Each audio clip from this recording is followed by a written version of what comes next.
I sing because I'm happy. I sing because I'm free.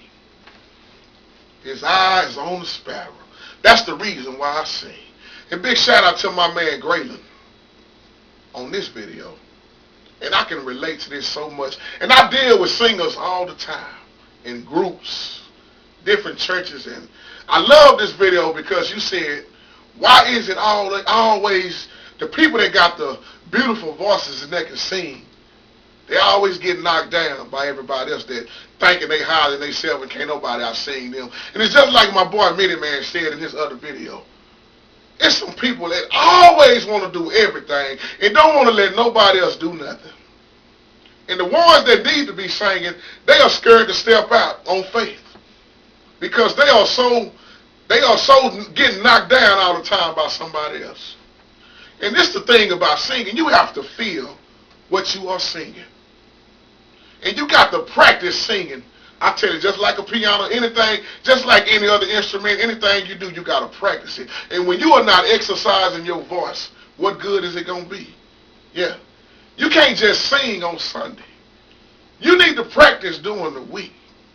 That's like me. I never get a break with my voice. I never get a break with my voice. I do voice lessons all the time, and I practice 7 days a week, especially on Sunday. I never get a break singing.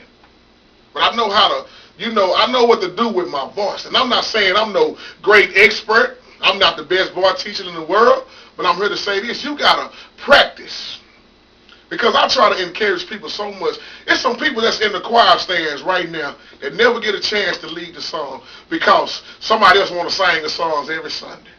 Somebody want to direct every Sunday. Somebody don't want to let you play the piano because they caught up in themselves. When we supposed to be a team, sharing with each other. And I get so sick of people being disappointed. First of all, what I tell people is, who are you singing for?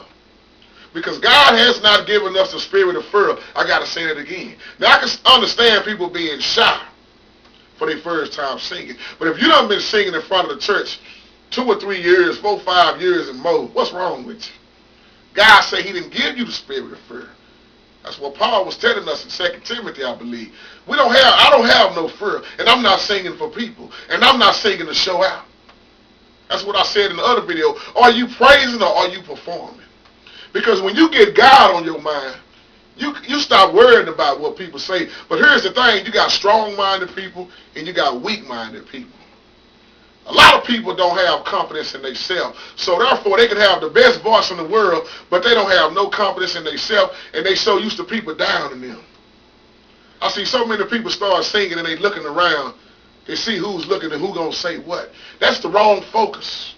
You got to, matter of fact, live what you are singing.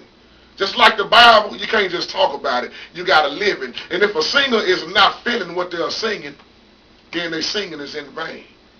And you got too many people just getting up, showing out. That is not what singing is all about. I know too many people got beautiful voices, and they are humble. But they are not strong enough to get past man and woman. They have fear of being in front of the church.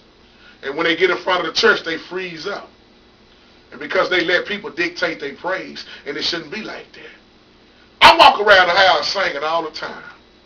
I used to be one of the most shyest people in the world. My mama tell you I was shy. But once I started getting older and started figuring out some things, well, let me say that right, God started showing me a lot of different things. No, I couldn't hold it. Because what's on the inside, it got to come out on the outside. And ain't nobody going to dictate my praise. I don't care how bad the church service is going. I don't care who's singing with me or not. I'm only focused on God. I will start up church by myself. You better ask somebody. I don't wait on people. See, people want to be late all the time. I will start up a congregation hymn in a minute. I will sing a whole choir song by myself. If that's what God had me to do. Because there's too many people faking what they do. It's like I tell my choir members, you can't just come in here on Wednesday night. That's not enough. You need to listen at your music and practice as much as you can. If you're in the kitchen washing dishes, cut your CD on. Listen at your music. Practice walking around the house. Do vocal exercises. Work on your breathing. There's so many things that we can do and we don't do it. Because we are too lazy. But not me. Oh yeah, I do all I can. You ought to see me when I practice.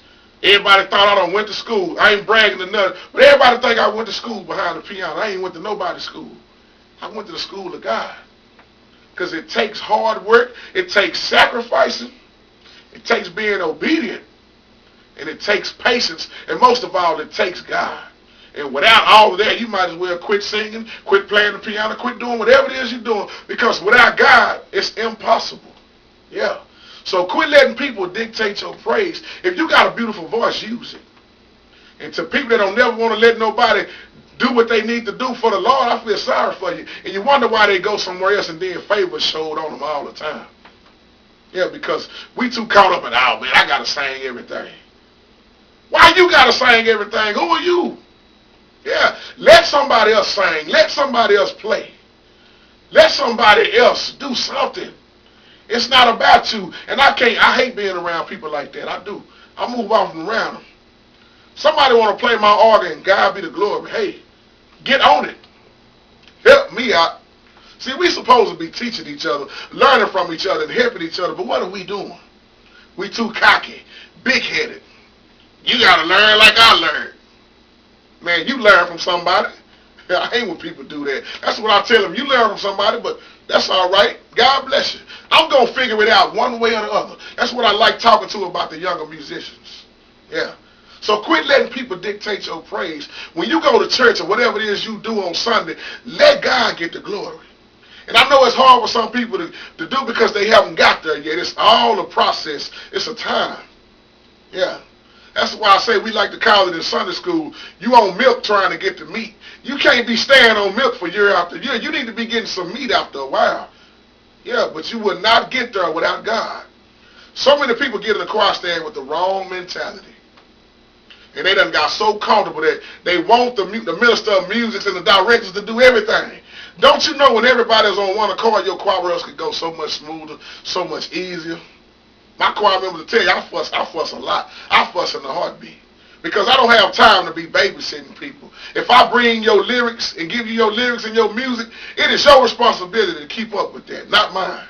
It is not my job to praise for you. I can only praise for myself because it's personal. So I have a lot of Sundays where my voice just cracked. And I got to play and sing all the time. I might hit a few wrong notes, but do you think I care? I praise God no matter what. Them wrong notes is right to God. Y'all will catch that later on. I'm not up there making no racket for God because what I do for God is for real. My worship is for real, just like this song say. My worship, it is for real. And I don't mind people joining in. We being on one accord and worshiping together. If you want to sing, I'm going to let you sing. You want to play, I'm going to let you play. Yeah. Because I love fellowshipping with individuals and being on one accord. And there's too many people got great voices and sitting at the house and ain't doing nothing with them because somebody done discouraged them. You got somebody in your church that's discouraged right now. Somebody want to direct but can't even direct. We all need backups. We ain't going to be here forever. I'm not going to be here forever. I love to have somebody to train up under me. Oh, yeah. Because I know once my work down here is done, I want to hear him say, faithful servant, well done. Come on up here and rest for a while. I need to rest. Because you get woe down, broke, tired, and weary in this body right here. Your body can only take so much, and then it's time for us to go. So why would I sit here and hold in all my knowledge and don't help somebody? No. If you got a voice, use it, man. I'm telling you. And I hate that now. It's hard to encourage somebody when they stay down so much. And then they don't believe in themselves. And when they sing, they don't think they do good. And you can tell them all day long, give them a hand clap, and they still beat themselves down. Because somebody done wore them down for years. And now they don't want to do nothing no more. Oh, man. Start using what God gave you. Stir up your gift. I got to say it again. Yeah. He didn't say sit on your gift. Stir it up. Stir it up, please. And God bless you.